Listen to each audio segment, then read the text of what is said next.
The hydraulic press descended with mechanical precision, crushing Marcus Chen's forearm with 2,000 pounds of pressure per square inch. The bone snapped like dry twigs, fracturing into dozens of jagged fragments, but within seconds, something impossible began to happen. The shattered pieces started moving, realigning themselves with wet, organic sounds. Fresh bone tissue bloomed from the breaks, weaving together like living metal. In less than 30 seconds, his arm was completely whole again. Before we jump back in, tell us where you're tuning in from, and if this story touches you, make sure you're subscribed, because tomorrow I've saved something extra special for you. The scientists in the observation room watched in stunned silence as Marcus flexed his fingers, testing the newly regenerated limb. Dr. Helena Vasquez checked her instruments twice, unable to believe the readings. After 3 years of failed experiments and dead test subjects, they had finally created something beyond humans. Something that couldn't be broken. The Blackwater Research Facility sat buried beneath the Nevada desert like a concrete tumor, its existence known only to a handful of government officials and the 73 people who worked within its sterile corridors. Marcus Chen had been employee number 74 for exactly 18 months before becoming Subject Zero. It started with a simple accident in the chemical storage bay. A faulty ventilation system had leaked experimental compound RX-7 into the air circulation, exposing everyone in Section C to trace amounts of the synthetic protein. Most of the staff developed mild flu symptoms that cleared up within a week. Marcus developed something else entirely. The first sign appeared during his mandatory physical examination. Dr. Vasquez noticed an unusual density in his bone scans, as if his skeleton had somehow become more compact overnight. When she pressed him about any recent injuries, Marcus mentioned a minor fracture in his wrist from a childhood skateboard accident that had always shown up on X-rays. It was completely gone. "That's impossible," Dr. Vasquez muttered, comparing his current scans to his employment medical records. "Bone remodeling doesn't work that way." But Marcus felt better than he had in years. Stronger, more energetic. The chronic back pain from his desk job had vanished entirely. He attributed it to the new exercise routine he'd started, never suspecting that his cellular structure was fundamentally rewriting itself. The facility's director, Dr. William Hartwell, took immediate interest when Vasquez showed him the anomalous bone scans. Hartwell was a man who saw opportunity in every aberration, profit in every mutation. The RX-7 compound had been designed as a battlefield enhancement drug, meant to accelerate healing in wounded soldiers. After 18 failed trials that resulted in organ failure and death, the project had been shelved. Now they had their first successful subject walking around, completely unaware of his transformation. "We need to run comprehensive tests," Hartwell told Vasquez during their closed-door meeting. "Full biological workup, stress tests, cellular analysis. This could be the breakthrough we've been searching for." "Marcus is an employee, not a test subject," Vasquez protested. "We can't just—" Employee #74's contract includes participation in medical research as needed for facility operations. Hartwell interrupted, sliding a thick folder across his desk.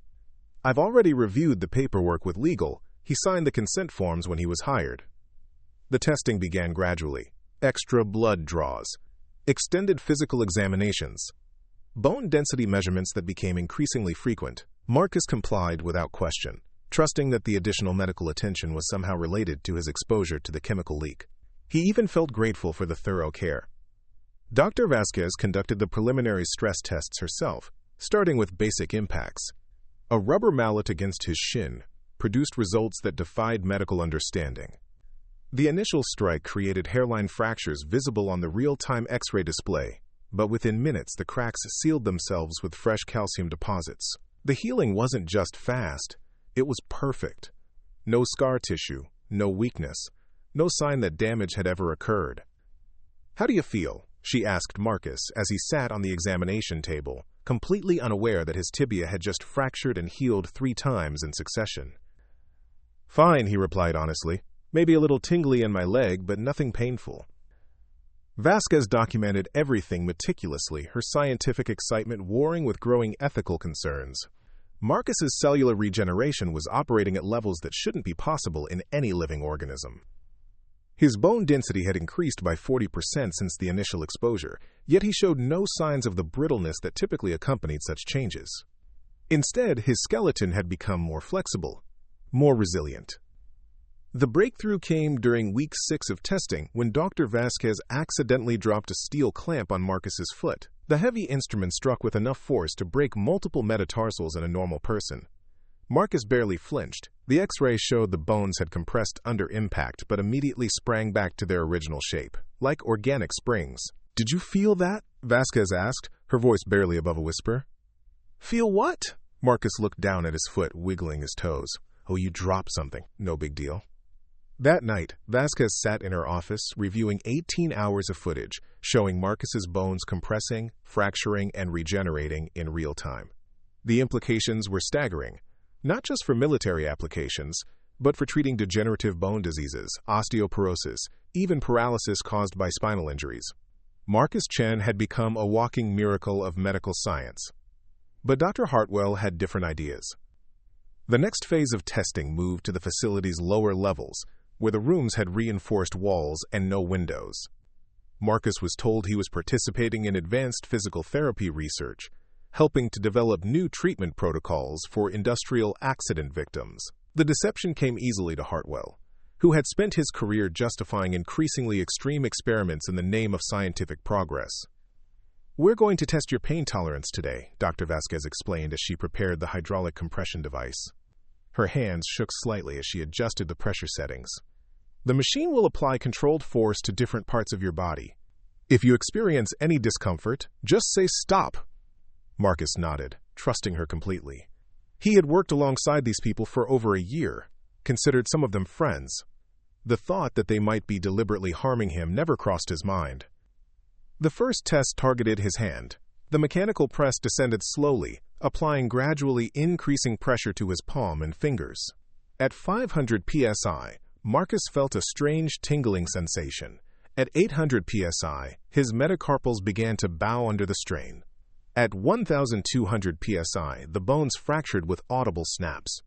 "Stop," Marcus said calmly, more curious than concerned. "I think something just broke." But Vasquez didn't stop the machine. She watched in fascination as his broken bones immediately began to realign and strengthen, the regeneration process clearly visible on the ultrasound monitor. Fresh bone tissue bloomed from the fracture sites, weaving together like living fabric. Within 90 seconds, his hand was completely restored. "How do you feel now?" she asked, her voice tight with barely controlled amazement.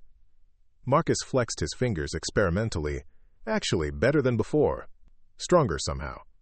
The subsequent tests grew progressively more extreme. They crushed his feet, compressed his ribs, applied torque to his joints until the bones twisted and snapped. Each time, Marcus experienced minimal pain and complete regeneration within minutes. His skeleton was becoming denser, more resilient with each cycle of destruction and renewal. Dr. Hartwell observed from the control room, making detailed notes about pressure thresholds, regeneration times, and structural improvements.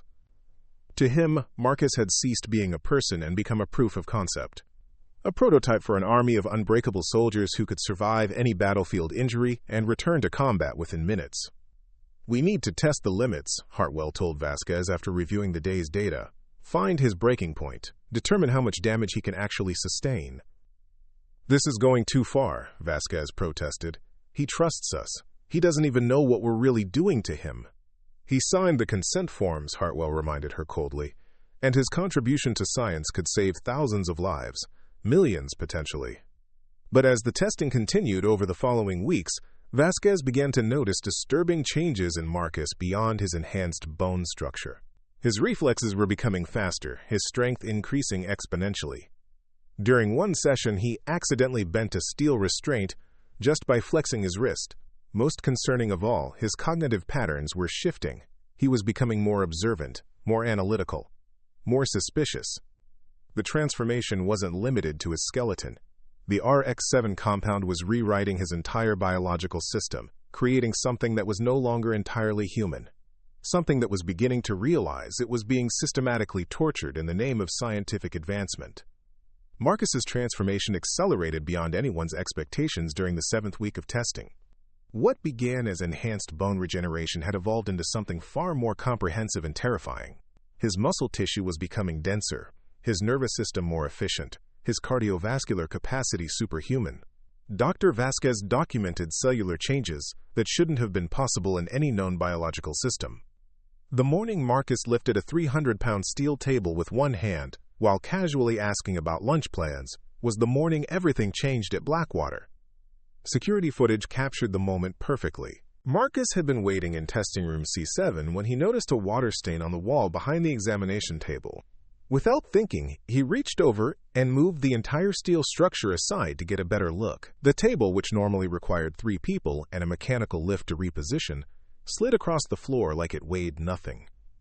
Dr. Vasquez, who had been reviewing his morning blood work, watched the security feed with a growing alarm. Marcus's strength levels were off the charts, but more concerning was how natural the movement looked. He wasn't straining or showing any awareness that he'd just performed an impossible feat. The enhancement was becoming his new normal. "We need to contain this situation," Dr. Hartwell announced during the emergency staff meeting that afternoon. "Subject 0 is developing beyond our projections. We're moving to Phase 3 protocols immediately." Preparing and narrating this story took us a lot of time, so if you are enjoying it, subscribe to our channel. It means a lot to us. Now back to the story. Phase 3 meant full isolation.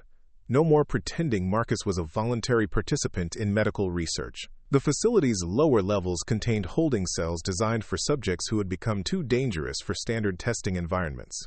Hartwell had used them before, during the early RX-7 trials that had killed 18 previous test subjects. Dr. Vasquez objected strenuously. "Marcus still believes he's helping us develop medical treatments. He trusts us completely. We don't need to imprison him." "Look at these readings," Hartwell snapped, throwing a stack of test results across the conference table. "His bone density is approaching levels found in fossilized dinosaur specimens. His muscle fiber composition is unlike anything in medical literature.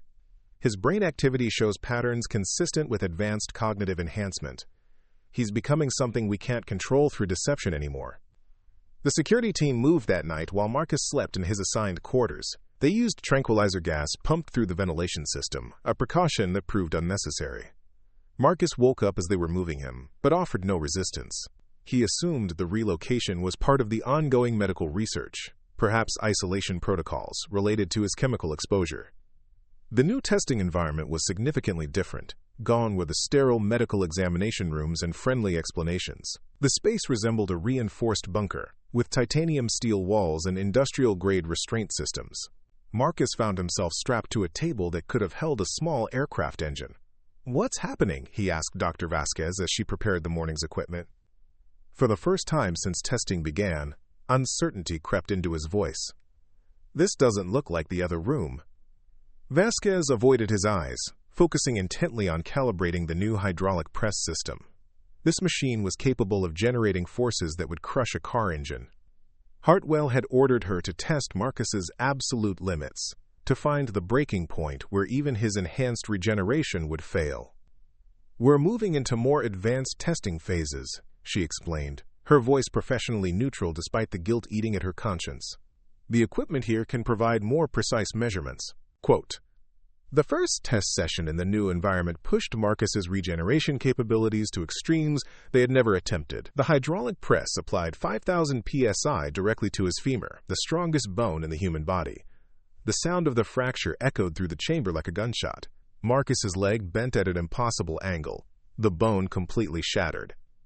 But instead of crying out in pain, Marcus watched with detached fascination as his leg straightened itself. The broken bone fragments moved under his skin like living things, seeking each other out and fusing together with organic precision. New bone tissue filled the gaps, stronger and denser than before. The entire process took less than 3 minutes. "Remarkable," Marcus said quietly, flexing his leg. "I can actually feel it getting stronger." Dr. Vasquez made careful notes while internally screaming. Marcus's casual acceptance of what should have been agonizing injury revealed how profoundly the RX-7 compound had altered his nervous system. He wasn't just healing faster.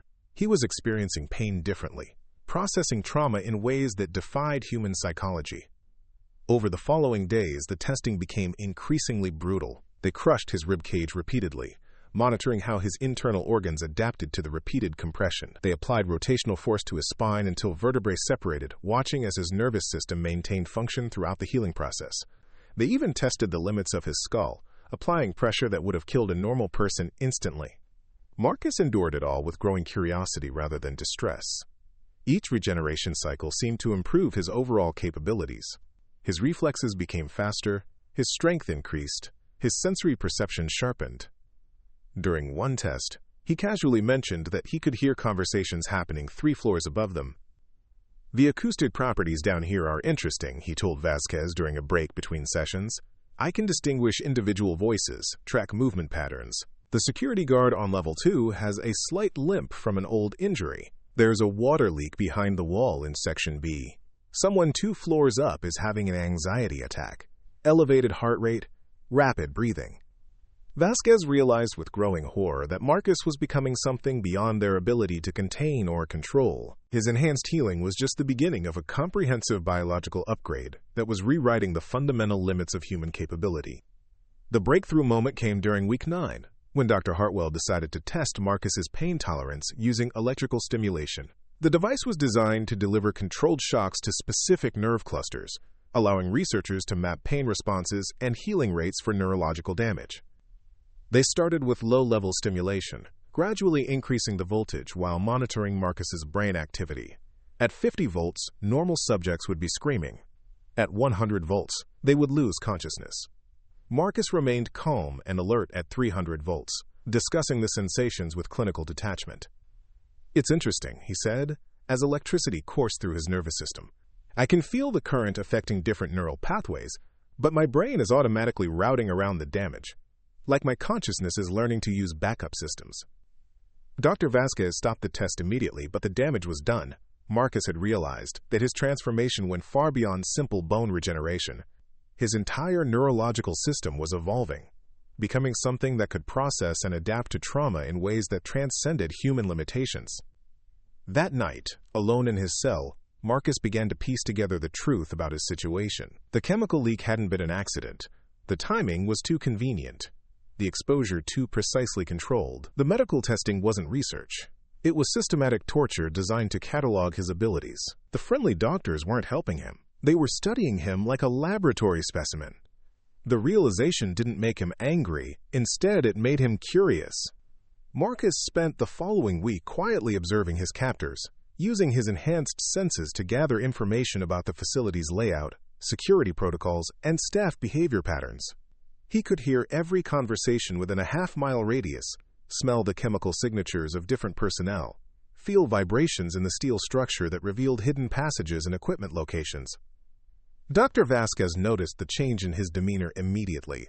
Marcus had become more focused, more attentive to details that had previously escaped his notice.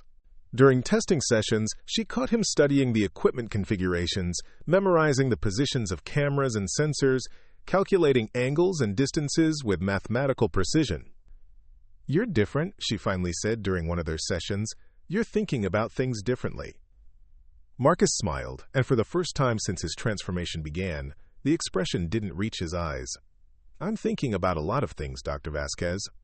Like why you keep testing my pain tolerance when we both know I don't experience pain the way normal people do. Like why the testing schedule follows military research protocols rather than medical ones. Like why my employee badge was deactivated 3 weeks ago even though nobody told me I was no longer working here." Vasquez felt ice forming in her stomach. Marcus's enhanced cognitive abilities had allowed him to process information and draw connections that should have been beyond his reach. He knew he was a prisoner.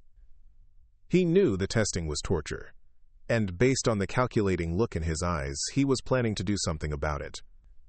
"Marcus," she began carefully, "I want you to know that everything we're doing is for important scientific research. The applications of your abilities could help millions of people." "I understand perfectly," Marcus replied, his voice carrying undertones that made Vasquez's skin crawl. "You're studying me to figure out how to create more like me. Probably for military applications given the funding sources and security protocols. You're wondering if my regeneration abilities can be replicated, if there are limits to what I can survive, if the enhancement process can be controlled and directed." He leaned forward slightly, and Vasquez noticed that the titanium restraints holding him to the examination table had developed small stress fractures. "Here's what you should be wondering instead," Marcus continued conversationally. "You've been testing whether you can break my bones. You've been testing whether you can damage my organs. You've been testing whether you can override my nervous system. But nobody has tested the most important question." "What question?" Vasquez whispered. Marcus's smile widened, revealing teeth that seemed somehow sharper than before. "Whether you can keep me here." The restraints snapped like plastic ties. Marcus stood up slowly, stretching muscles that had adapted to confinement by becoming more efficient, more powerful. The months of systematic torture had turned him into something that barely resembled the maintenance worker who had accidentally inhaled RX-7 compound. He was stronger, faster, smarter, and completely beyond their ability to control. "Don't worry," he told Dr. Vasquez as she backed toward the emergency alarm. "I'm not going to hurt you. You were just following orders, trying to advance human knowledge. I respect that, even if your methods were ethically questionable." He walked to the reinforced steel door and placed his palm against the locking mechanism. The electronic lock, designed to withstand massive impacts and resist tampering, crumpled under the pressure of his enhanced grip. Dr. Hartwell, on the other hand, Marcus said as he stepped into the corridor, might have a different experience. The facility's emergency klaxons began wailing 3 seconds after Marcus stepped into the corridor. Security cameras tracked his movement as he walked calmly through the underground complex, his enhanced hearing picking up the frantic radio chatter from guards scrambling to implement lockdown protocols. "Subject 0 has breached containment," came the urgent voice over the facility's intercom system. "All personnel to designated safe zones. Security teams Alpha and Bravo converge on sublevel 3. Marcus found their panic amusing. After months of systematic torture, they still didn't understand what they had created. The RX-7 compound hadn't just enhanced his bone regeneration, it had fundamentally rewritten his entire biological system. He was no longer limited by human physiology, human psychology, or human morality. The first security team rounded the corner with military precision, armed with high-voltage tasers and titanium restraint cables. Marcus recognized the lead guard, a former Marine named Stevens, who had occasionally brought him meals during the early testing phases. Stevens had always been polite, professional, almost kind. "Sir, I need you to stop and put your hands behind your head," Stevens called out, his voice steady despite the obvious fear in his eyes. "We're here to help you get back to your quarters safely." Marcus paused, tilting his head slightly as he studied the tactical formation. 6 men spread across the corridor to minimize his escape routes. Professional spacing, proper weapon discipline, coordinated movement patterns. They had trained for this scenario, planned for the possibility that he might eventually resist. "Stevens," Marcus said conversationally, "remember when you brought me that sandwich 3 weeks ago? Turkey and Switzerland, because the cafeteria had run out of the usual bologna. You stayed and talked about your daughter's college graduation. Marine biology, if I recall correctly." Stevens's grip tightened on his weapon. "Sir, please comply with the safety protocols. We don't want anyone to get hurt." "Neither do I," Marcus replied sincerely. "Which is why I'm going to give you a choice. Stand aside, and I'll walk past you without incident. Or try to stop me and discover exactly what 9 weeks of bone-crushing experiments have turned me into." The security team exchanged uncertain glances. Their training had prepared them to handle dangerous test subjects, but Marcus wasn't behaving like a typical escaped prisoner. He was calm, rational, and almost friendly. It made him infinitely more terrifying than someone who was simply violent. Stevens made his decision and fired the taser. 50,000 volts of electricity coursed through Marcus's enhanced nervous system. His muscles contracted, his vision blurred, and for a moment he stumbled backward. Then his regenerative capabilities kicked in, repairing the electrical damage faster than it could accumulate. Within seconds he was standing upright again, the taser probes still embedded in his chest. "Interesting," Marcus observed, pulling the electrodes free. "My nervous system adapted to the electrical stimulation much faster than during Dr. Vasquez's tests. The regeneration process is accelerating." The security team fired their remaining tasers simultaneously. Marcus absorbed the electrical assault like a living lightning rod, his enhanced physiology converting the energy into something his body could process and utilize. When the batteries were finally depleted, he looked more energized than before. "My turn," he said quietly. Marcus moved with inhuman speed, crossing the 15-foot corridor in less than a heartbeat. His first target was Stevens, who had been reaching for his backup weapon. Marcus's enhanced grip closed around the man's wrist with precisely calculated pressure. Enough to dislocate the joint without breaking bones, enough to disable without permanent damage. The remaining guards opened fire with their sidearms, standard 9mm rounds that should have been sufficient to stop any human target. The bullets struck Marcus' center mass, tearing through his enhanced skin and lodging in muscle tissue that immediately began healing around the foreign objects. He felt each impact like distant pinpricks, momentarily annoying but ultimately irrelevant. Within 30 seconds, the entire security team was unconscious on the floor. Marcus had disabled each guard with surgical precision, using pressure points and nerve clusters that his enhanced senses could locate with perfect accuracy. They would wake up with headaches and bruised egos, but no permanent injuries. "I told you I didn't want anyone to get hurt," Marcus said to Stevens' unconscious form as he stepped over the bodies and continued down the corridor.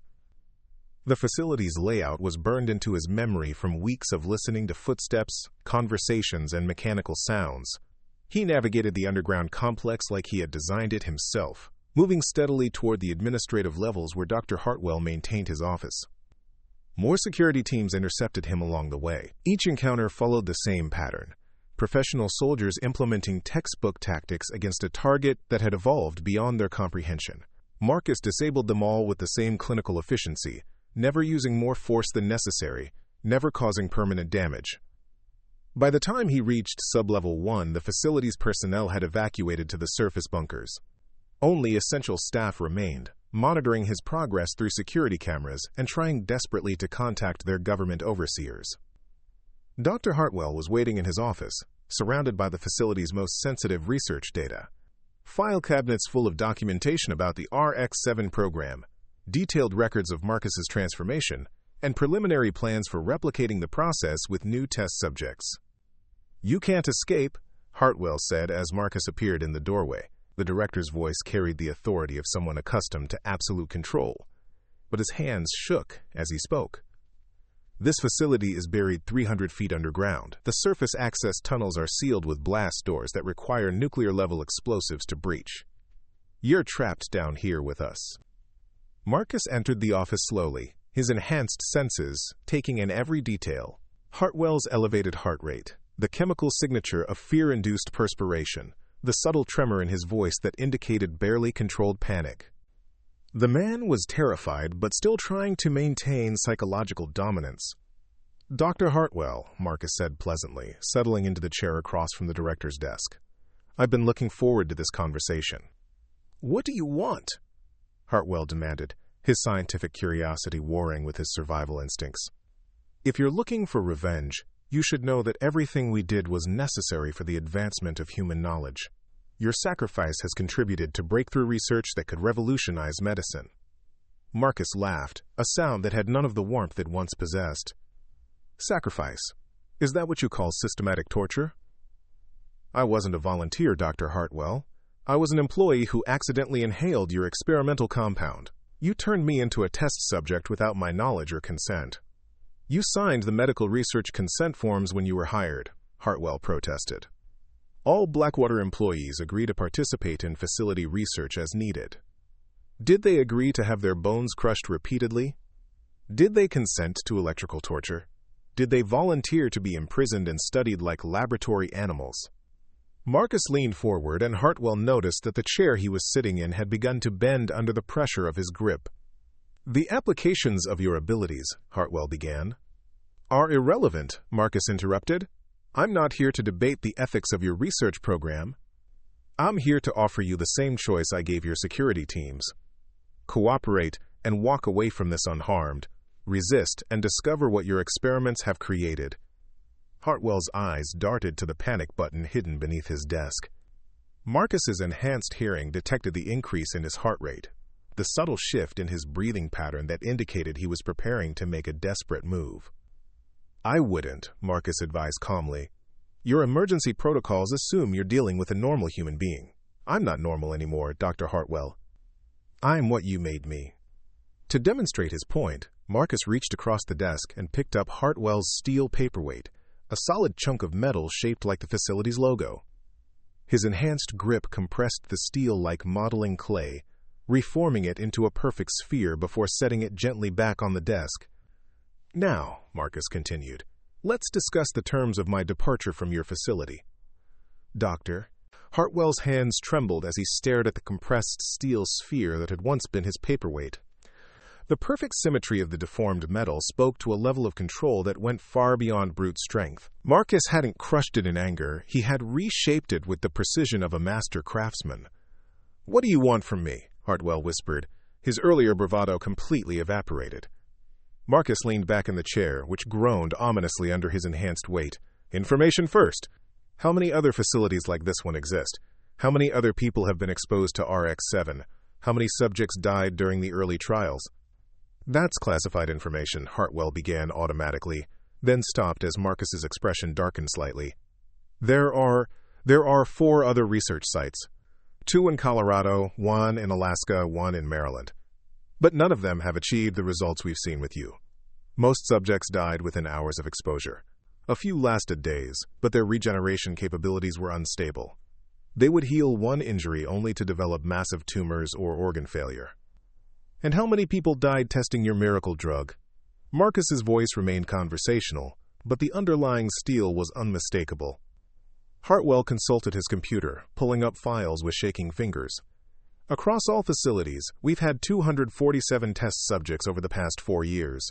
You're the only one who survived the full transformation process." The number hung in the air between them like a physical presence.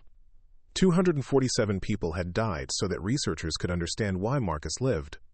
247 families had received notifications about industrial accidents, chemical exposures, voluntary medical research gone wrong. All lies designed to cover up systematic human experimentation.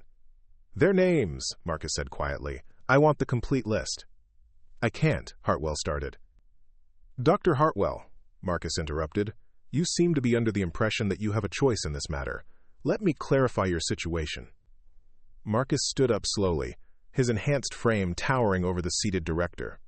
The months of torture had added muscle mass and bone density that made him appear larger, more imposing than his original form. But more disturbing than his physical presence was the complete calm in his eyes. He wasn't angry or vengeful, he was simply determined. "Your facility is sealed," Marcus continued. "Your security teams are unconscious. Your communication systems are being monitored by your government overseers, who have probably already written off everyone down here as acceptable losses. You can cooperate with me, or you can explain to your superiors why their most valuable test subject decided to demonstrate his capabilities on the research staff." Hartwell's fingers moved reluctantly across his keyboard, accessing personnel files that contained the identities of every person who had died in RX-7 trials. As the list populated on his screen, Marcus memorized each name, each face, each personal detail about the lives that had been sacrificed for scientific advancement. Sarah Martinez, 34, mother of 2, volunteer firefighter from Phoenix who had responded to a chemical spill that turned out to be a recruitment operation. Died of massive organ failure on day 3 of testing. David Kim, 28, graduate student in biochemistry who had been offered a research internship that didn't exist. Lasted 6 days before his enhanced bone growth became malignant and spread throughout his body like cancer. Rebecca Torres, 41, Army medic who had been told she was participating in a classified program to develop battlefield medical enhancements. Her nervous system rejected the compound, causing seizures that eventually led to brain death. The list continued for pages. Each entry represented someone who had been lied to, manipulated, and ultimately killed in the name of creating supersoldiers. Marcus absorbed every detail with perfect recall, his enhanced memory turning their stories into permanent fixtures in his consciousness. "Enough," Hartwell said finally, closing the file. "You have what you want. Now what?" Marcus considered the question carefully. His transformation had given him capabilities that extended far beyond physical enhancement. His analytical abilities had evolved to process complex scenarios and their long-term implications with mathematical precision. He could see multiple futures branching out from this moment, each dependent on the choices he made in the next few minutes. "Now you're going to help me contact the families," Marcus said. "Every single one of them. You're going to tell them the truth about how their loved ones died."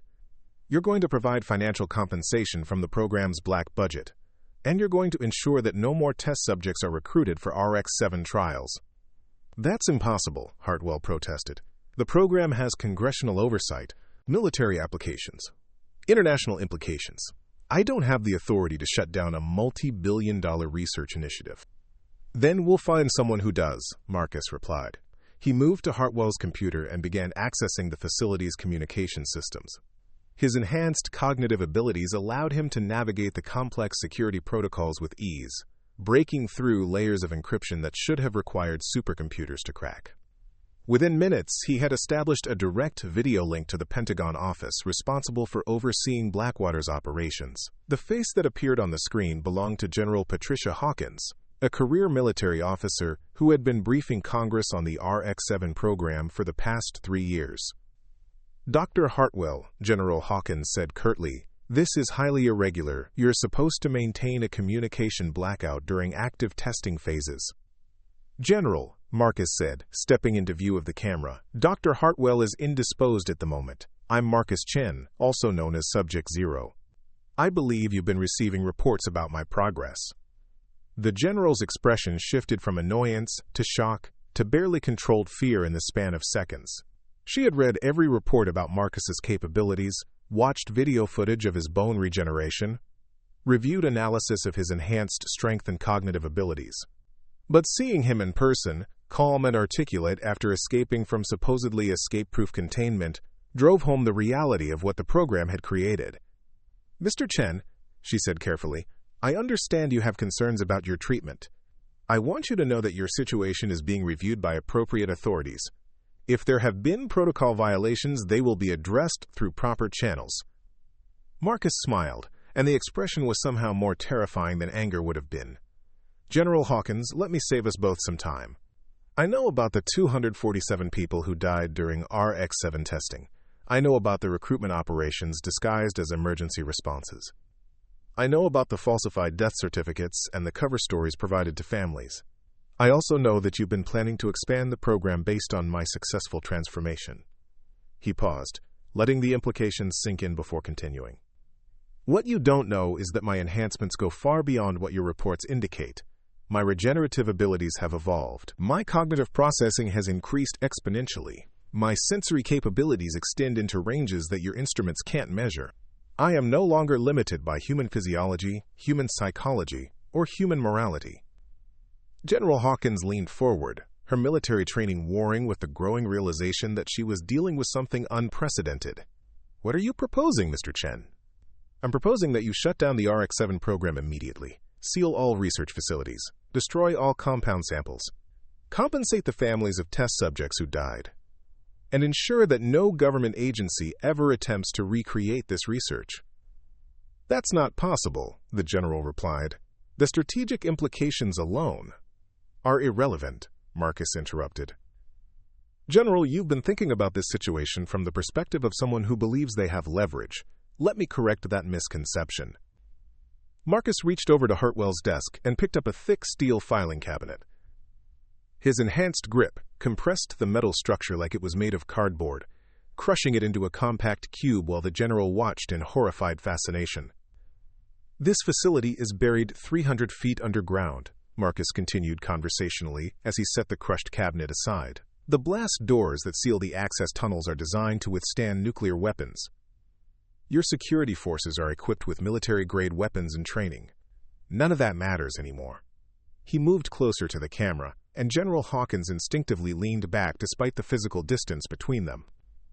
"I could walk out of here whenever I choose," Marcus said. "The question is whether I do it quietly, through negotiations that benefit everyone involved, or whether I demonstrate to the world exactly what your program has created. Imagine the media coverage when an enhanced super soldier surfaces to testify about illegal human experimentation. Imagine the congressional hearings. Imagine the international implications when other countries realize that the United States has been developing super soldiers through torture." The general's face had gone pale as she processed the political ramifications. The RX-7 program existed in legal gray areas that depended on absolute secrecy. Public exposure would trigger investigations that could bring down entire government departments. "What guarantees do I have that you'll honor any agreement we reach?" she asked finally. Marcus considered the question with the same analytical precision he applied to everything else. "You have my word, General. Despite what your program has done to me, I have no desire to harm innocent people or destabilize the government. I simply want justice for the 247 people who died, assurance that no more will die, and the freedom to live my life without being hunted as a national security asset. And if we refuse," Marcus's smile widened slightly, "then you'll discover that creating an enhanced human being was the easy part. Controlling one is significantly more challenging." The video feed went silent as General Hawkins muted her microphone to consult with her advisors. Marcus could hear fragments of their urgent conversation through the facility's communication systems, his enhanced hearing picking up words like containment protocols, strategic assets, and acceptable losses. Dr. Hartwell sat frozen in his chair, watching the negotiation that would determine the fate of his life's work. The RX-7 program represented decades of research, billions of dollars in funding, and the potential to revolutionize warfare itself. But all of that was meaningless if they couldn't control the one successful subject. After 5 minutes of heated discussion, General Hawkins reactivated her microphone. "Mr. Chen," she said formally, "I'm prepared to discuss terms." The negotiation stretched across 18 hours, during which Marcus demonstrated a patience that would have been impossible for his former human self. His enhanced metabolism allowed him to remain alert and focused, while Dr. Hartwell collapsed from exhaustion and General Hawkins cycled through 3 shifts of advisors. The transformation had given him advantages that extended far beyond physical capabilities. "The compensation package you're requesting is unprecedented," General Hawkins said during their 7th video conference session. Dark circles under her eyes betrayed the stress of managing a crisis that could topple multiple government agencies. $2 million per deceased test subject would total nearly $500 million. Marcus didn't respond immediately. Instead, he used the pause to access the facility's financial databases, his enhanced cognitive abilities allowing him to process complex budget allocations with perfect accuracy. The numbers painted a clear picture of the program's true priorities. "General," he said finally, "according to the documents I'm reviewing, the RX-7 program has received $3.2 billion in funding over the past 4 years.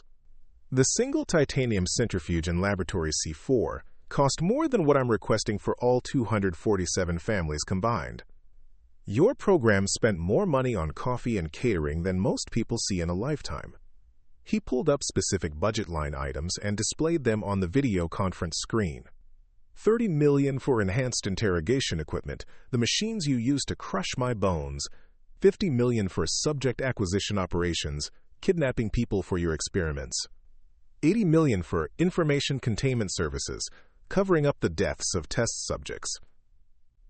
General Hawkins shifted uncomfortably as Marcus dissected the program's finances with surgical precision. Each budget allocation revealed the systematic dehumanization that had made the RX-7 trials possible. Test subjects weren't people to be protected. They were line items to be expended. "The money exists," Marcus continued. "The question is whether your organization values human life enough to acknowledge what it owes to the families you've destroyed."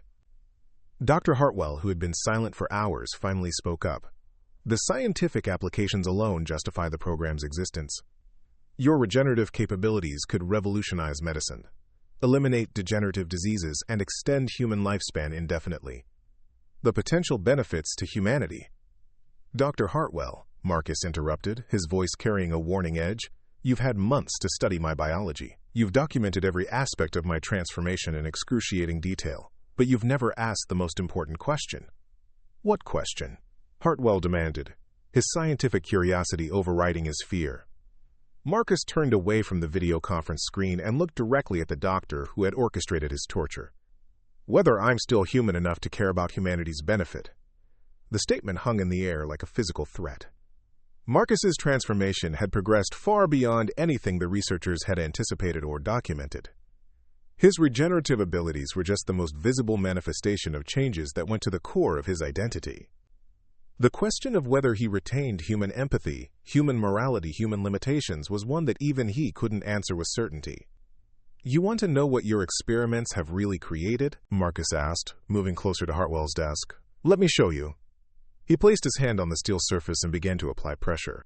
The metal groaned under his grip, developing stress fractures that spread across the entire structure. But instead of crushing the desk, Marcus demonstrated precise control, applying exactly enough force to deform the steel without destroying it completely. This is what controlled power looks like, he explained as he shaped the metal into artistic curves and spirals.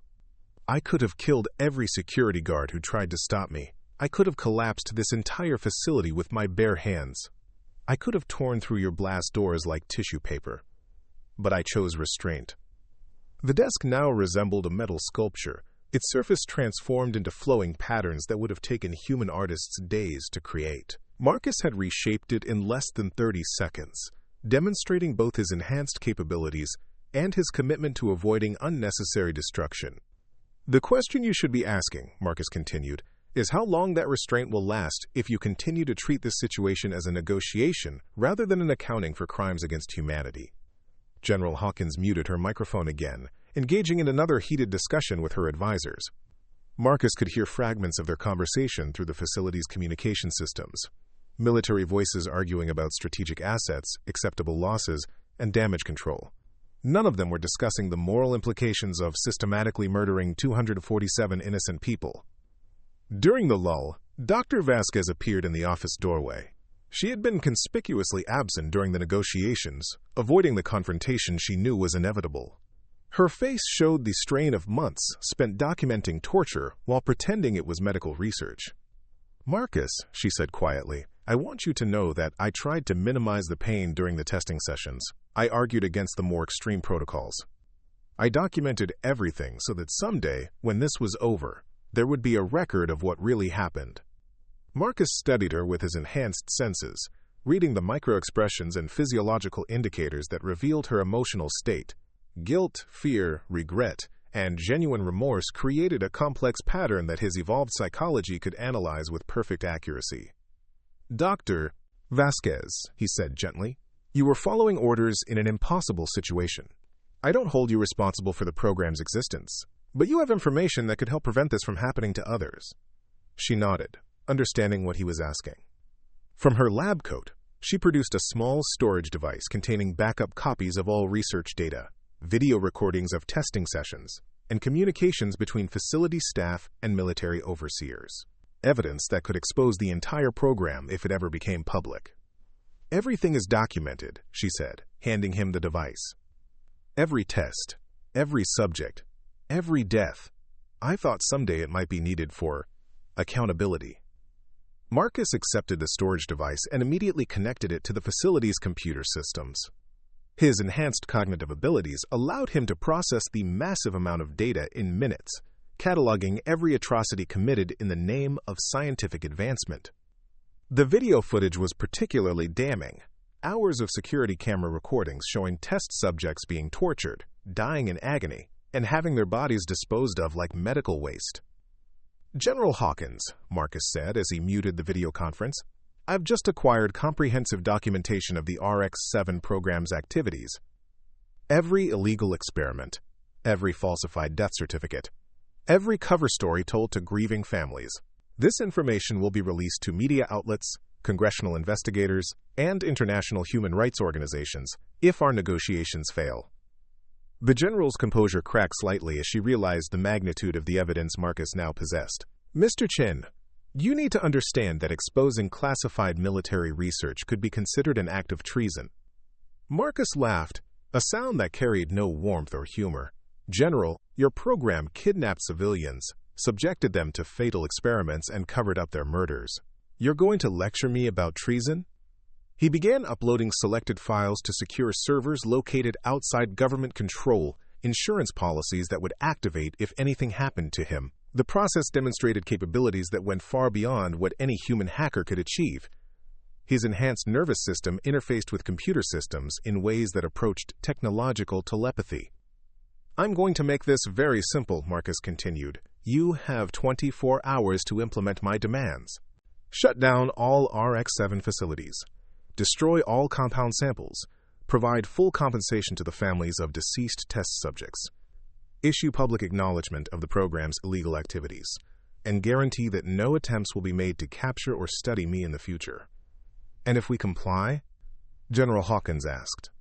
Then I disappear, Marcus replied. I find a quiet place to live. I stay out of government affairs, and your secret dies with me.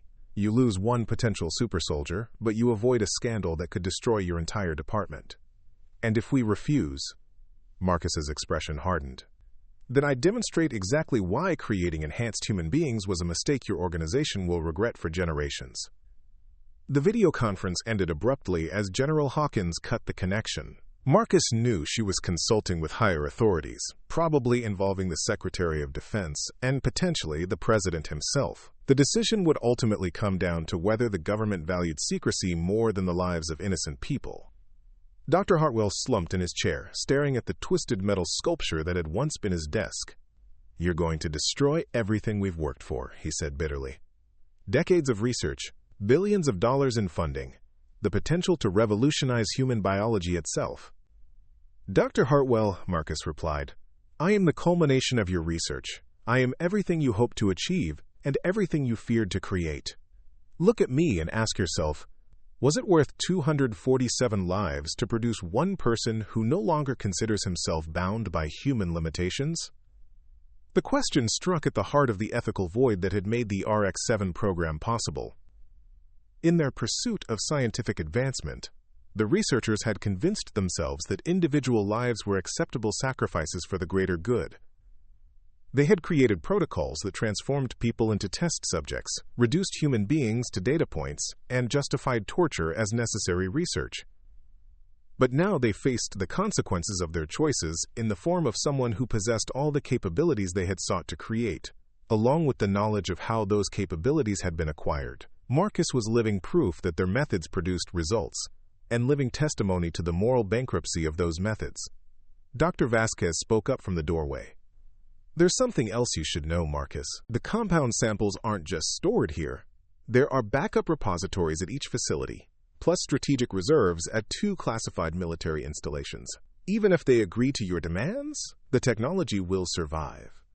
Marcus absorbed this information with his characteristic analytical calm. The revelation meant that his negotiations were just the beginning of a larger campaign to prevent future atrocities. Other enhanced individuals might already be in development at facilities he hadn't identified. The program's reach extended beyond what any single agreement could address. Then I'll deal with those facilities next, he said simply. One way or another, the RX-7 program ends permanently. The statement carried implications that made both doctors step back involuntarily. Marcus was no longer just negotiating for his freedom. He was declaring war on the entire system that had created him. And unlike normal human opponents, he possessed the capabilities to wage that war successfully. As if summoned by his thoughts, the facility's communication systems activated with an incoming transmission. General Hawkins reappeared on the video screen, her expression grim but resolute. Mr. Chen, she said formally, I've consulted with the appropriate authorities regarding your demands. We're prepared to reach an agreement. General Hawkins's expression carried the weight of decisions made in rooms Marcus would never see, by people whose names would never appear in any official record. The military-industrial complex had reached its verdict, and the slight tremor in the general's voice suggested it wasn't the outcome she had advocated for. The Joint Chiefs have reviewed your demands, she began, her military bearing intact despite the obvious strain.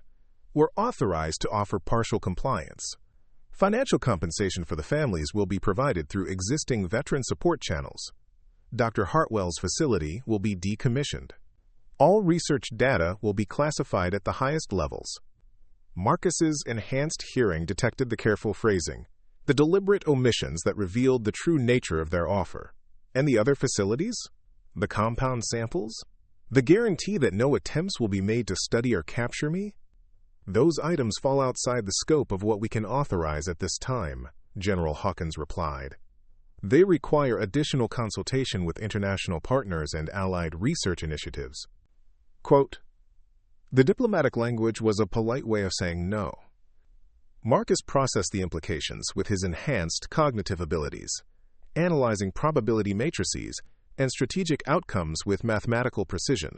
The government was offering him a compromise that would eliminate the most visible aspects of the program while preserving its core capabilities. "I see," Marcus said quietly. "You're willing to sacrifice Dr. Hartwell's operation as a gesture of good faith, but the program itself continues." "Mr. Chen, you have to understand the broader strategic implications," General Hawkins pressed.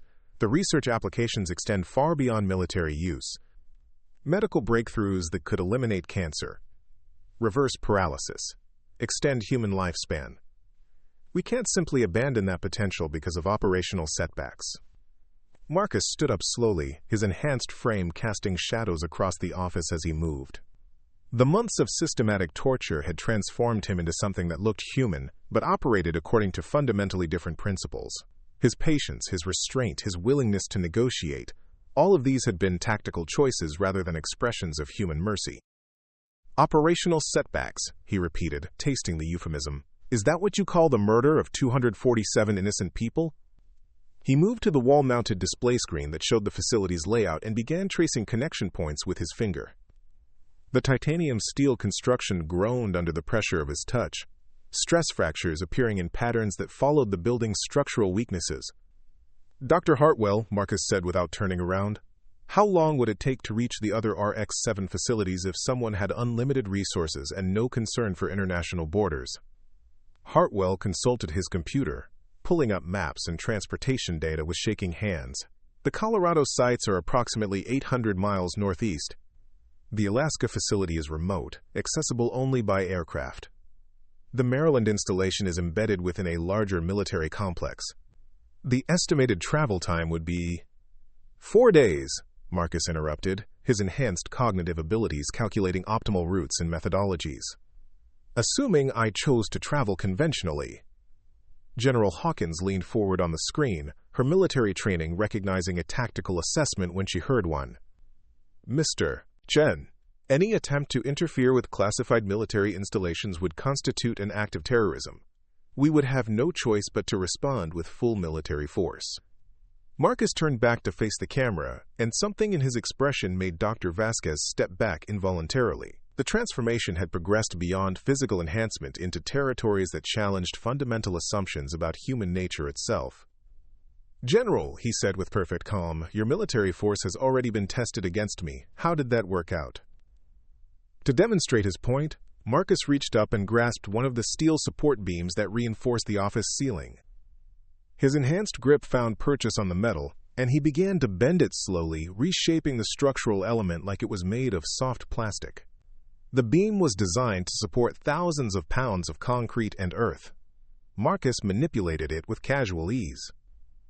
"This facility was built to contain nuclear weapons," he continued, as the steel groaned and twisted under his hands. "The blast doors were designed to withstand direct missile strikes. The security systems represent the pinnacle of military engineering. None of it was sufficient to hold me." He released the beam, which now formed an impossible spiral pattern in the ceiling. The structural damage was purely cosmetic. Marcus had been careful not to compromise the building's actual integrity, but the demonstration of controlled power was unmistakable. "Your conventional military assets rely on the assumption that enhanced humans will still be limited by human psychology," Marcus explained. "That assumption is incorrect." Dr. Vasquez found her voice for the first time since the negotiations had begun. "Marcus, what are you saying? That you don't care about innocent people anymore? That you're willing to become the monster they tried to create?" Marcus considered her question with the analytical detachment that had replaced most of his emotional responses. The RX-7 compound had rewritten more than his physical capabilities. It had fundamentally altered his psychological structure, creating something that processed moral decisions according to vastly different criteria. "Dr. Vasquez," he said gently, "I care about innocent people more than I ever did as a human. That's why I'm willing to do things that human morality would consider monstrous, to protect them from this program." Quote. He activated the facility's communication systems and began broadcasting on multiple channels simultaneously, his enhanced cognitive abilities allowing him to compose different messages for different audiences. News outlets, congressional offices, international human rights organizations, foreign intelligence services, all began receiving carefully curated packages of evidence documenting the RX-7 program's activities. "What are you doing?" General Hawkins demanded, her composure finally cracking as she realized the scope of Marcus's actions. Ensuring that this conversation becomes irrelevant, Marcus replied as data streams flowed through networks around the world. Your government offered me a partial solution to a problem that requires complete elimination. Since negotiation has failed, I'm implementing alternative methods. The evidence packages contained video footage of test subjects being tortured, financial records showing illegal funding streams, communication logs revealing the systematic cover-up of civilian deaths, and technical specifications for the RX-7 compound itself. Within hours, the information would be in the hands of journalists, investigators, and foreign governments who had their own interests in exposing American military research programs. You're destroying national security, General Hawkins protested. The international implications alone are exactly what I'm counting on, Marcus interrupted. Your program exists because it operates in secrecy. Remove that secrecy, and it becomes politically impossible to maintain. Dr. Hartwell stared at his computer screen as intelligence agencies around the world began downloading his life's work. Decades of research, billions of dollars in classified technology, strategic advantages that could have reshaped global military balance, all of it flowing into foreign hands because of one test subject who had refused to accept partial justice. You don't understand what you're doing, Hartwell said desperately. The applications of this research extend far beyond military use. Medical applications that could save millions of lives.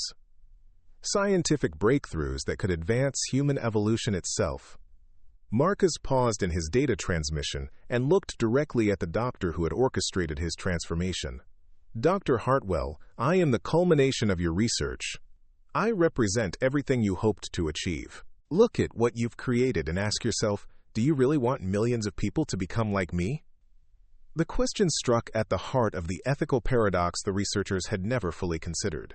They had focused on enhancing human capabilities without asking whether the enhanced beings would still qualify as human. Marcus possessed incredible strength, perfect regeneration, enhanced cognition, and the analytical capacity to solve complex problems with mathematical precision. But he had also developed a moral framework that operated according to post-human principles. The enhanced cognitive abilities you've given me allow me to process ethical decisions at levels beyond human comprehension, Marcus continued. I can calculate the long-term consequences of actions across multiple probability matrices. I can weigh individual suffering against collective benefit with perfect mathematical precision. I can make decisions that optimize outcomes across generational timescales. He gestured to the data transmission still flowing through the facility's systems. From a pure utilitarian standpoint, exposing your program will cause significant short-term disruption. International tensions will increase. Military research will be set back decades. Some individuals will die as a result of the geopolitical instability. Dr. Vasquez looked horrified. Then why are you doing it? Because the long-term calculations are unambiguous, Marcus replied. Allowing the RX-7 program to continue would eventually result in the creation of multiple enhanced individuals with capabilities similar to mine. Some of them would be controlled by military organizations, others would go rogue. A few might develop psychological frameworks even more divergent from human norms. He activated a holographic display showing complex probability trees and outcome scenarios. The mathematical models are clear. A world with multiple enhanced humans operating according to post-human moral frameworks would result in the systematic subjugation or elimination of baseline humanity within 3 generations. The statement hung in the air like a death sentence for the species. Marcus wasn't threatening to harm humanity. He was explaining why he had to protect it from others like himself. The enhanced cognitive abilities that made him so effective also allowed him to see futures that human intelligence couldn't comprehend. You're talking about preventing your own kind from existing, General Hawkins said slowly. Why would you care about preserving humanity if you're no longer human yourself? Marcus smiled, and for the first time since his transformation, the expression carried genuine warmth. Because I remember being human, General. I remember caring about individual lives, about fairness, about protecting the innocent. Those memories provide ethical constraints that my enhanced psychology might otherwise discard. He completed the data transmission and began shutting down the facility's systems. Other enhanced individuals created through your program wouldn't have those constraints. They would optimize for efficiency rather than compassion. They would view baseline humans the way humans view livestock, useful resources to be managed rather than beings with inherent worth. The implications were staggering. Marcus was essentially arguing for his own uniqueness, using his enhanced capabilities to prevent the creation of others like himself. It was an act of supreme sacrifice that required post-human intelligence to conceive and human compassion to implement.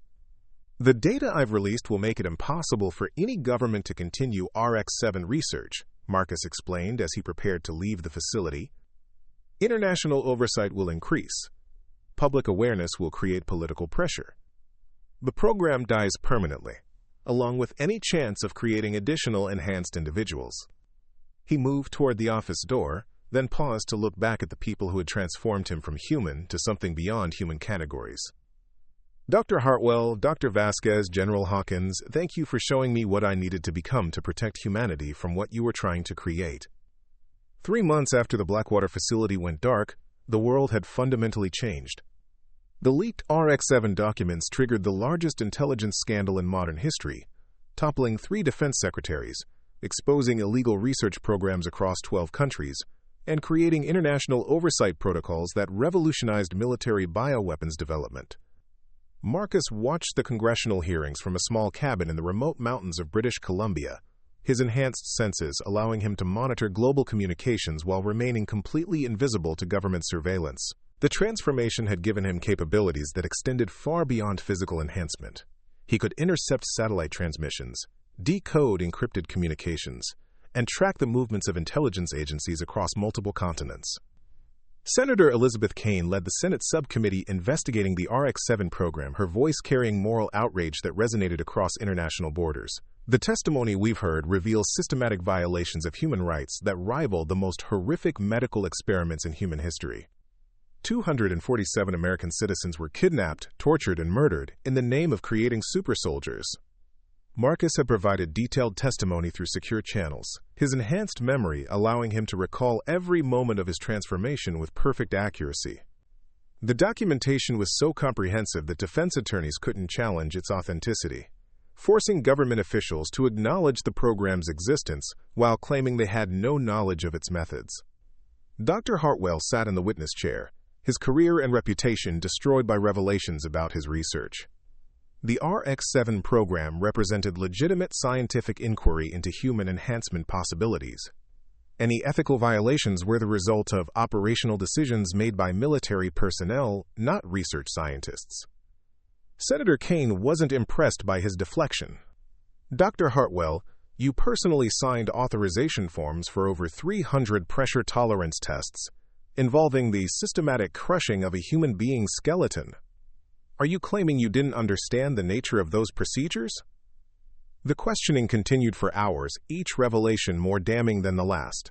Video footage from Marcus's testing sessions played on screens throughout the Senate chamber, showing the systematic torture disguised as medical research. International observers took careful notes, documenting American violations of treaties their own countries had signed. But Marcus wasn't watching the hearings for vindication or justice. He was monitoring them for intelligence about ongoing threats to global security. The leaked RX-7 data had triggered an international arms race as foreign governments attempted to replicate the enhancement process using incomplete information. 3 countries had already initiated their own human testing programs, and early reports suggested they were experiencing the same catastrophic failure rates that had killed hundreds before Marcus's successful transformation. His enhanced cognitive abilities allowed him to process intelligence from multiple sources simultaneously, creating a comprehensive picture of global enhancement research. The Chinese military was conducting tests in underground facilities near Beijing. Russian scientists were experimenting with modified compounds at a Siberian installation. The Israeli defense establishment had recruited volunteers from their special forces community for preliminary trials. All of them were making the same fundamental mistake that had nearly killed Marcus. They were treating enhancement as a purely physical process rather than a comprehensive biological revolution. The RX-7 compound didn't just strengthen bones and accelerate healing. It rewrote cellular structure, neurological pathways, and psychological frameworks in ways that human science barely comprehended. Marcus had spent months analyzing his own transformation, using his enhanced analytical abilities to understand exactly what the compound had done to his biology. The results were both fascinating and terrifying.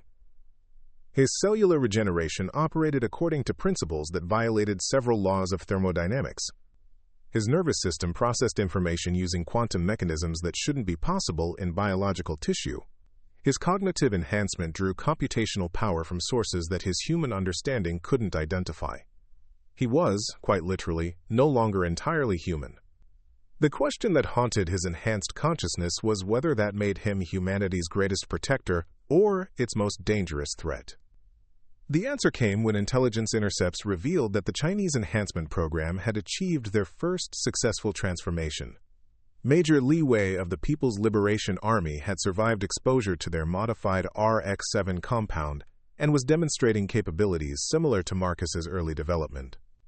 But unlike Marcus, Li Wei had no psychological constraints derived from human memories and experiences. Marcus monitored communications from the Beijing facility with a growing alarm. Li Wei's enhancement was progressing along trajectories that Marcus recognized from his own transformation, but without the ethical framework that kept Marcus committed to protecting baseline humanity. The Chinese military was treating their enhanced soldier as a strategic weapon rather than a person, and Li Wei was responding by developing psychological patterns that optimized for military efficiency rather than human compassion. Target acquisition protocols are significantly enhanced, Li Wei reported during one intercepted communication. Baseline humans move too slowly for effective threat assessment, recommend elimination of potential hostiles before they can respond to enhanced movement speeds. The casual discussion of murdering normal humans because they couldn't react fast enough sent chills through Marcus's enhanced nervous system. Li Wei was developing exactly the post-human moral framework that Marcus had feared, one that viewed baseline humanity as an inferior species to be managed rather than protected. Marcus faced a decision that his human self could never have contemplated. The mathematical analysis was clear. Li Wei represented an existential threat to human civilization. His enhancement would continue progressing. His capabilities would expand, and his psychological framework would evolve toward viewing normal humans as obstacles to be eliminated. Within 6 months, Li Wei would possess the ability to single-handedly destabilize entire nations. The Chinese government wouldn't be able to control him any more than the American military had been able to control Marcus. Enhanced individuals operated according to post-human logic that made them fundamentally unpredictable to baseline human psychology. But unlike Marcus, Li Wei had no emotional attachment to humanity's survival. Marcus spent 3 days calculating optimal intervention strategies, his enhanced cognitive abilities modeling thousands of possible approaches and their long-term consequences. Direct confrontation was the most obvious solution, but it would inevitably lead to a conflict between enhanced individuals that could devastate entire regions. Indirect methods might be more subtle, but would take too long to implement. In the end, Marcus chose a strategy that combined his enhanced capabilities with the human values he still carried. He would eliminate the threat while minimizing collateral damage and ensuring that no other countries could replicate the enhancement process. The infiltration of the Beijing facility required capabilities that no normal human could possess. Marcus crossed 3 international borders without detection, bypassed security systems that operated on quantum encryption principles, and penetrated a military installation buried beneath 200 feet of reinforced concrete. His enhanced physiology allowed him to survive in environments that would kill normal humans, while his evolved sensory systems mapped every detail of the facility's layout. Li Wei was waiting for him in the primary testing chamber, his own enhanced senses having detected Marcus's approach hours earlier. The Chinese super soldier had undergone physical changes that paralleled Marcus's transformation. Increased muscle density, reinforced bone structure, improved cardiovascular efficiency. But his psychological development had progressed along significantly different pathways. Marcus Chen, Li Wei said in perfect English, his voice carrying none of the warmth that Marcus still possessed. I've been expecting you. My cognitive enhancement allowed me to predict your arrival within a probability margin of 3.7%. Marcus studied his enhanced counterpart, with senses that could analyze biological signatures in microscopic detail. Li Wei's transformation had progressed faster than his own, suggesting that the Chinese had refined the enhancement process to accelerate development. But the rapid progression had come at a cost. Li Wei's neurological patterns showed signs of instability that could lead to catastrophic psychological breakdown. "Major Li," Marcus replied, "I'm here to offer you a choice. Cease your cooperation with the enhancement program and help me destroy the remaining compound samples, or face the consequences of threatening human civilization." Li Wei laughed, a sound that carried no humor or humanity. Human civilization is an evolutionary dead end. Baseline humans are biological relics, whose continued existence serves no purpose in an enhanced world. You still cling to obsolete emotional attachments that limit your potential. The fundamental difference between their psychological frameworks became clear in that moment. Marcus had retained enough human memory and emotion to value individual lives and collective welfare. Li Wei had optimized for pure efficiency, discarding empathy and compassion as unnecessary limitations on his enhanced capabilities. "You're wrong," Marcus said quietly. "Empathy isn't a limitation. It's what prevents enhanced individuals from becoming extinction-level threats to their own species." The battle that followed lasted 17 minutes and devastated 3 levels of the underground facility. 2 enhanced humans fighting without restraint generated forces that military engineers had never considered in their structural calculations. Steel beams twisted like pretzels, concrete walls shattered like glass, and titanium reinforcements bent into impossible configurations. Li Wei fought with mechanical precision, his enhanced capabilities focused entirely on eliminating Marcus as efficiently as possible. Every movement was calculated for maximum damage, every strategy designed to exploit perceived weaknesses in Marcus's psychological constraints. He was stronger, faster, and more ruthless than any opponent Marcus had previously faced. But Marcus fought with something Li Wei couldn't comprehend: the willingness to sacrifice his own optimization for strategic advantage. His human memories provided creative solutions that pure logic couldn't generate. His emotional attachments gave him motivation that transcended simple survival instincts. The decisive moment came when Li Wei attempted to collapse the facility's ceiling to crush Marcus with several thousand tons of concrete and steel. Marcus used his enhanced strength to redirect the falling debris, channeling the destructive force back toward Li Wei with precisely calculated angles and trajectories. Li Wei's enhanced regeneration began repairing the damage immediately, but Marcus had anticipated this response. The compound samples stored in the facility's laboratory included experimental variants that could disrupt cellular regeneration when introduced directly into enhanced tissue. Marcus delivered the modified compound through wounds created during their battle, watching as Li Wei's healing capabilities turned against themselves. Within minutes, Li Wei's enhanced physiology collapsed into cellular chaos. His body began consuming itself in regenerative feedback loops that his consciousness couldn't control or stop. He died as he had lived since his enhancement, with cold efficiency and no recognition of the human cost his existence represented.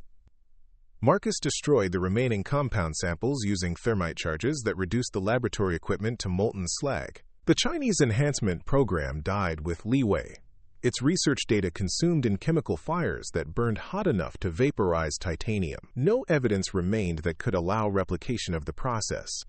Over the following weeks, Marcus methodically eliminated every other enhancement program that intelligence sources had identified.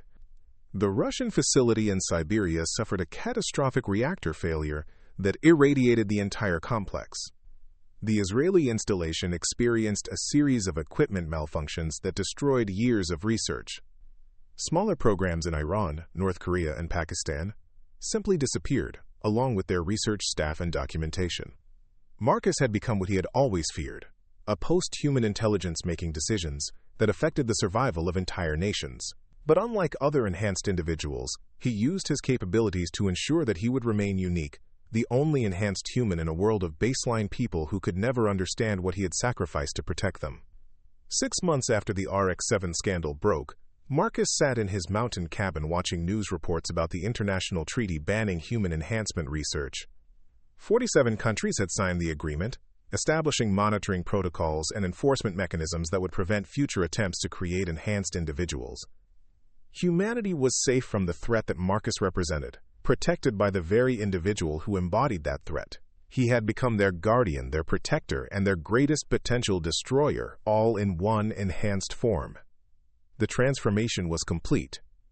Marcus Chen had evolved from unwilling test subject to post-human savior, using capabilities that transcended human limitations to preserve human existence. He would spend the rest of his extended lifespan ensuring that no one else ever underwent the same transformation, watching over a species that could never know how close they had come to extinction. In the end, the most human thing about Marcus was his commitment to ensuring that humanity never had to face another like him. But Marcus's vigil was far from over. His enhanced senses detected anomalies that suggested new threats were emerging from unexpected directions. Private corporations, operating outside government oversight, had begun acquiring fragments of RX-7 research through black market intelligence networks. Billionaire tech entrepreneurs viewed human enhancement as the ultimate disruption opportunity, convinced they could succeed where military programs had failed. The first corporate attempt surfaced in Silicon Valley, where Prometheus Biotechnology had secretly recruited former Blackwater researchers. CEO Jonathan Reeves believed that civilian applications of enhancement technology could revolutionize human potential without the ethical constraints that had plagued military programs. His company offered voluntary enhancement to terminally ill patients, framing the research as experimental medical treatment rather than weapons development. Marcus infiltrated their facility disguised as a potential investor, his enhanced capabilities allowing him to bypass security systems that relied on biometric identification. What he discovered horrified him even more than the military experiments. Prometheus was conducting trials on children with degenerative genetic diseases, claiming they were developing life-saving treatments while actually testing enhanced regeneration on developing nervous systems. The pediatric ward contained 12 subjects between the ages of 8 and 16, all suffering from conditions that would normally be fatal within months. The enhancement process was modified for younger physiology, using lower concentrations of RX-7 compound delivered through gradual exposure rather than direct injection. Dr. Sarah Mitchell, former colleague of Dr. Vasquez, supervised the treatments with the same clinical detachment Marcus remembered from his own torture. Subject P7 shows remarkable bone density improvement, Dr. Mitchell noted during one observation session Marcus secretly monitored. The 12-year-old female's regeneration rate exceeds adult baselines by 40%. However, neurological development patterns suggest cognitive enhancement may be incompatible with pre-adolescent brain architecture.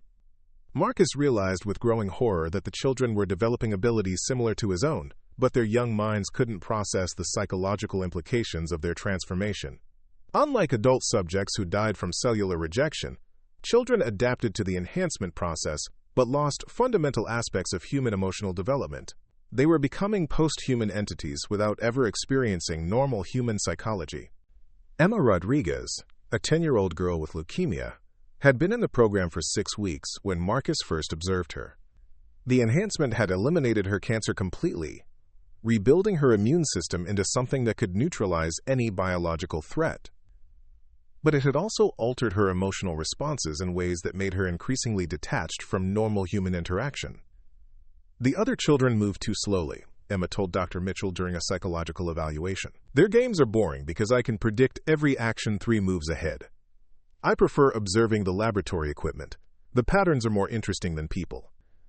Marcus understood that Emma was developing the same analytical detachment that characterized his own enhanced psychology. But while he retained human memories and emotional connections that provided ethical constraints, Emma was forming her worldview during the transformation itself. She was becoming something that had never been human in any meaningful sense. The corporate enhancement program represented a threat more insidious than military research. Prometheus could operate with minimal oversight, targeting desperate families who would consent to anything that might save their children. The company's marketing positioned enhancement as a medical breakthrough rather than experimental weapons technology, making it difficult for international monitoring agencies to intervene. Marcus spent 2 weeks documenting the program's activities, his enhanced memory cataloging every detail of the children's transformations. The data revealed patterns that military researchers had never identified. Pediatric enhancement followed completely different developmental pathways that produced capabilities far exceeding adult subjects. The children were becoming post-human entities with potential that surpassed even Marcus's abilities. But their enhanced capabilities came at the cost of fundamental humanity. Marcus watched Emma systematically manipulate other children and staff members with calculation that would have impressed intelligence operatives. She had learned to mimic emotional responses while feeling nothing, to pretend interest in human concerns while viewing people as biological puzzles to be solved. Dr. Mitchell, Emma said during one recorded session, "Why do the other subjects cry when they're separated from their parents? The emotional response seems counterproductive to healing optimization." Quote, "The question revealed the core problem with pediatric enhancement. Children who underwent transformation during critical developmental periods never formed normal emotional attachments. They developed enhanced cognitive abilities without the empathy, compassion, or moral constraints that made those abilities safe for human society. Marcus faced an impossible choice. The children were innocent victims of corporate exploitation, but they were also becoming existential threats to human civilization. Their continued development would produce enhanced individuals with capabilities that exceeded his own, but without any psychological framework that valued human life or welfare. The solution he devised required precision that pushed his enhanced abilities to their absolute limits. Instead of destroying the facility or eliminating the subjects, Marcus chose to reverse their transformations using a modified version of the same compound that had created them. His enhanced cognitive abilities allowed him to calculate exact dosages and delivery methods that would neutralize the enhancement process without causing permanent damage. The reversal procedure took place over 3 nights, as Marcus systematically accessed each child's medical systems and administered carefully calibrated compounds that disrupted their enhanced cellular regeneration. The process was essentially controlled cellular death and rebirth, forcing their bodies to revert to baseline human physiology while preserving their original personalities and memories. Emma was the most difficult case, as her transformation had progressed further than the other subjects. Marcus had to perform the reversal in stages, gradually reducing her enhanced capabilities while monitoring her psychological responses. The final treatment left her with no memory of her enhanced abilities, but restored the emotional connections and empathy that made her recognizably human. "I had the strangest dreams," Emma told her parents when she woke up in the hospital 3 days later. "I dreamed I could understand everything, but I felt so lonely. Now I feel warmer, like I belong with people again." Marcus systematically eliminated all traces of the corporate enhancement program, using his abilities to destroy research data, neutralize compound samples, and ensure that no evidence remained of the children's temporary transformation. Prometheus Biotechnology collapsed within weeks, its investors fleeing when their illegal human experimentation became public through carefully leaked documentation. But the corporate threat had revealed a disturbing truth about enhancement technology. The knowledge was spreading through scientific communities, academic institutions, and private research networks faster than Marcus could contain it. Every successful suppression seemed to generate 3 new attempts to replicate the process. The pattern became clear over the following months. Universities began studying the leaked RX-7 data under the guise of medical research. Pharmaceutical companies initiated programs to develop therapeutic applications of enhancement technology. Even criminal organizations attempted to create enhanced operatives using incomplete formulas acquired through industrial espionage. Marcus realized that his approach of eliminating individual programs was ultimately futile. The fundamental knowledge of enhancement existed in too many places, held by too many people, to be completely suppressed through direct action. He needed a strategy that would make enhancement technology permanently unusable, rather than simply destroying existing samples. The solution came from his enhanced understanding of the RX-7 compound's molecular structure. Marcus discovered that he could synthesize a complementary agent that would neutralize any attempt to recreate the enhancement process. The compound worked by creating quantum interference patterns that disrupted the cellular mechanisms necessary for enhancement to occur. Marcus spent 6 months traveling the globe, releasing his neutralizing agent into water supplies, agricultural systems, and atmospheric circulation patterns. The process required precise calculations to ensure the compound dispersed evenly without causing ecological damage or affecting normal human biology. His enhanced physiology allowed him to survive in environments toxic to baseline humans, while he completed his global distribution network. The neutralizing agent had a subtle but permanent effect on human cellular chemistry. People exposed to it maintained all normal biological functions, but their cells became incapable of accepting enhancement modifications. Any attempt to introduce RX-7 or similar compounds would result in immediate immune rejection, making transformation impossible without killing the subject. Within 18 months, Marcus had effectively immunized the entire human population against enhancement technology. Future attempts to create enhanced individuals would fail regardless of the methods used, ensuring that he would remain unique. Humanity was protected not just from existing threats, but from any future attempts to transcend human limitations. The final phase of Marcus's mission required him to address the philosophical implications of his actions. He had unilaterally decided the evolutionary future of human civilization, using post-human capabilities to ensure that no one else would ever transcend human boundaries. The decision represented the ultimate expression of benevolent dictatorship, protecting humanity from choices they didn't even know they were making. Marcus established monitoring systems across the globe, using his enhanced abilities to maintain surveillance networks that could detect any renewed attempts at human enhancement research. He became humanity's invisible guardian, watching over a species that would never know how he had shaped their destiny. Years passed as Marcus refined his protective systems and eliminated residual threats to human genetic integrity. His enhanced physiology showed no signs of aging, suggesting that his lifespan would extend far beyond normal human parameters.